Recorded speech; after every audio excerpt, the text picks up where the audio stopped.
Very interesting episode here. I was listening to Joe Rogan, and he was talking about why people have the need to control other people, to oppress other people. And he was talking about like the elites and just people as a whole. Why do people get into that type of vibe? And then what struck me was, and now I'm not sure if he doesn't know what mass formation is or if he's trying to avoid saying the term. But as he starts explaining what he means, he's explaining mass formation pretty clearly. He's talking about people being frustrated. He's talking about people not having enough control in their own life and then feeling a need to oppress others. And it gives them this feeling of tribalness. And he goes into all this stuff. And I'm just like, does he know what it is? And he's just not saying it because he can't? I'm not really sure. I'm going to play the clip that I'm talking about. It's him and Russell Brand. And then I'm going to play a little bit of, and I've played this before, Matthias Desmet, just so you can see the correlation between what he's saying, and which also shows that he's completely right about what he's saying as well. It's really, really interesting. Here's the store, anti-WEF, CoachColin.com. We got a 10% off code. Is it IamCoachColin.com, and that's for anybody who chooses to purchase. And if you do purchase, thank you so much. You're greatly appreciated. I just want to get right into it, though. I'm trying to make that a little shorter nowadays. Let's get into it. Let's go to the Spotify first. There we go. Let's pull up Russell first, and let's get this clip going. You know, like, and I guess these are the conversations that I'll have when I'm in those spaces. And because something new's got to emerge. There's got to be, I think, Joe, like when populism first emerged, it was assumed that it would be affiliated with the union movement, that it would be a working man's or working person's movement, populism. Over time, it's come to be regarded, you know, perhaps even most latterly through the rise of a figure like Donald Trump, populism is regarded as, it's right wing. That's what it is fundamentally. But you can't really have, because populism is people power. The people have the power to run their own lives as much as possible, not as little as possible. People can't just be like little arse end nodes in their own life with just such that their choice is limited to consumer choice and opining online, real choice in their community. I think if you're happy with your life and if you have personal sovereignty and you're a kind person, you want people to live their life in a way that makes them happy. I think there are many, many people out there that do not have those characteristics. There's many people out there that are not happy. They do not feel fulfilled. They don't feel like they're doing what they should be doing. They don't feel loved. They don't feel accepted or appreciated or respected in their community. And those are the people that lean towards these authoritarian perspectives, these authoritarian ideas of control and telling people what to do because they don't feel in control of their own life. And you find it from the weakest people. The physically, morally, ethically weakest people are the ones that are so adamant that everybody follow in lockstep to whatever this ideological narrative is that's being pushed on social media. That's exactly it. Like he's explaining it perfectly. Now let's hear Matthias explain it a little more. One of the characteristics. Percent of the people worldwide reported that they considered their job to be a so-called bullshit job. That means a job without purpose or meaning. And in this state, if people feel socially disconnected and they feel a lack of meaning making, they will typically start to suffer from something very specific at the affective level. They will feel confronted, they will be confronted with so-called free-floating anxiety, frustration and aggression.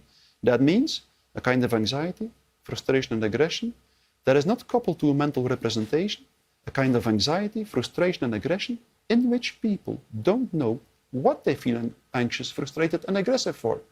And that state is extremely aversive. If you feel anxious and you don't know what you feel anxious for, you have the feeling that you cannot control your anxiety. If you feel frustrated and aggressive and you don't know what you feel frustrated and aggressive for, you cannot take it out to someone, and all the frustration and aggression piles up in your psychological system and leads to a certain very aversive tension. And in this state, if the population is in this state, something very specific might happen. If under these conditions, a narrative is distributed through the mass media, indicating an object of anxiety, and at the same time providing a strategy to deal with that object of anxiety, for instance, the lockdowns to deal with the virus, concentration camps to deal with the Jews, witch hunts to deal with the witches, and so on. If under these conditions a narrative is distributed, disseminated through the mass media, indicating the subject of anxiety and the strategy to deal with it, then there might be a huge willingness to participate in a strategy to deal with the object of anxiety, no matter how absurd this narrative is. Simply because, in this way, people feel that they can control their anxiety. They feel that they have something to direct their frustration and aggression on. So that's the first extremely important step. And then follows the second one. It's like, wow. So Joe's really on point with what he's saying here. Now let's switch back to what Joe's saying. Very, very interesting to me. Particularly from the left, but also from the right.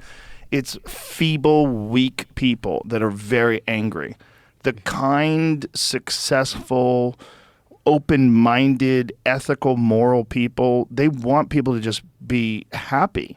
And look, there's so many different styles of everything. There's so many different styles of music, different styles of architecture, different styles of living your life, different styles of just sexual orientation and monogamy and polyamory. Who fucking cares? Just live your life and be happy. I want to control no one. Yeah. I barely can control myself. Yeah. I try to control my kids as little as possible. I try to guide them and have conversations with them and tell them all the things that I fucked up on. Yeah. And whenever I talk to my kids about anything, if I have to kind of like give them some regulations or give them some rules on things, I always talk about how badly I fucked everything up. And I always talk about how they're so much more fortunate than me because they're so much smarter than me, they're so much more educated than me, they have so much more access to information. And I talk about how when I was a kid, you didn't really know anything. Like I can ask my daughter a question and she'll know the answer to it because she can Google it like instantaneously and she'll know for a fact what really happened in 1774 or what really happened when this happened or why they put this and that and why this is an ingredient and that. Like the access to information they have is unprecedented. I feel like if we don't just relax and let people be themselves and stop people from imposing, whether it's imposing laws or imposing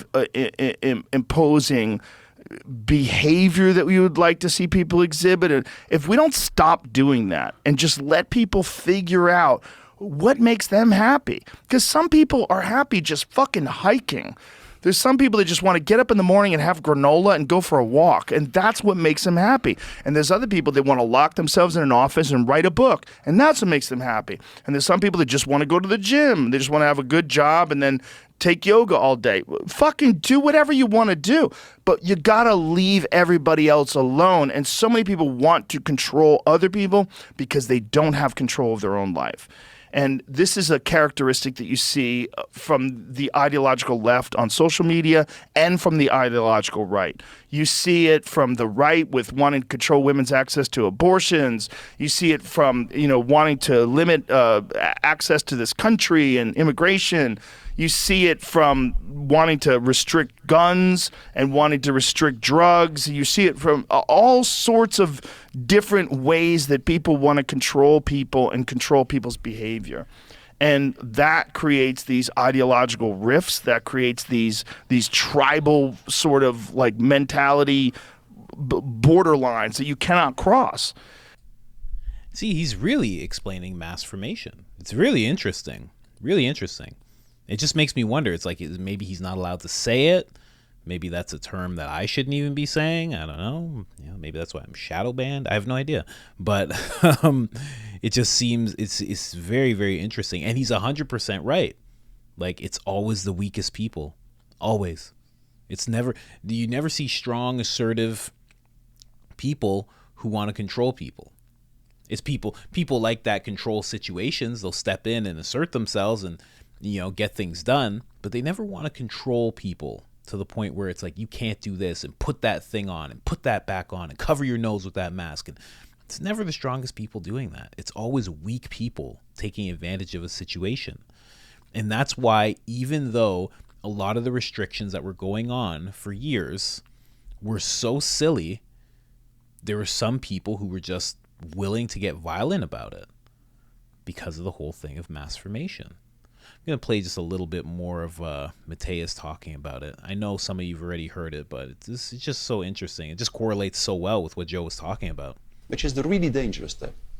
Because so many people participate at the same time in the strategy to deal with the object of anxiety. They feel connected again. It is as if their loneliness disappears. They feel full of solidarity. And that's the point. They have the feeling that they fight this collective, heroic battle with a virus, and they will consider everyone who doesn't go along with them as an egoist, as someone who lacks all solidarity. And that, in itself, the strange thing is, you could say, well, what's the problem? People felt lonely, and now they feel connected again. So what's the problem? But there is a problem. Because in a mass is a group that is formed not because people connect to each other. A mass is a group that is formed because each individual separately connects to the collective. Meaning that the famous solidarity of the masses is never a solidarity with other individuals. Right. It's a solidarity with the collective. Wow. That's exactly what Joe was saying. It causes these rifts, these ideological rifts. And you see, it's so true. You see it in both sides, and it doesn't matter how ridiculous it is. You could really step back on most topics and be like, why do we even care about this? You know, obviously I don't feel that way when it comes to anything about like the elites controlling people and kind of pushing their thumb down on us and stuff like that. But a lot of things that you see right and left argue about, black and white argue about, they're nonsensical things. And it's not that the people, and it seems like tribes, see, this is where Joe was wrong, because Joe's saying it's like a tribe. They tribe up, but they're not tribed up. They're just gathered around that ideology. And that's exactly what Matthias is talking about. I love this. I'm getting such a weird education from watching these videos and putting these videos out, man. Such a weird education, a needed education. Whew. But let me know in the comments what you think. What do you think about that? You think Joe Rogan has to stay away from the term mass formation and that's why he was like dancing around her? You just think he just didn't know? And do you see the correlation between what Joe was talking about and what Matthias was talking about? Let me know in the comment section. Super interesting stuff. Like the video. It helps tremendously. If you've watched to this point, like the video. And I am Coach Colin on the website. If you're trying to buy something, put that code in. You're going to get 10% off. Other than that, I am out.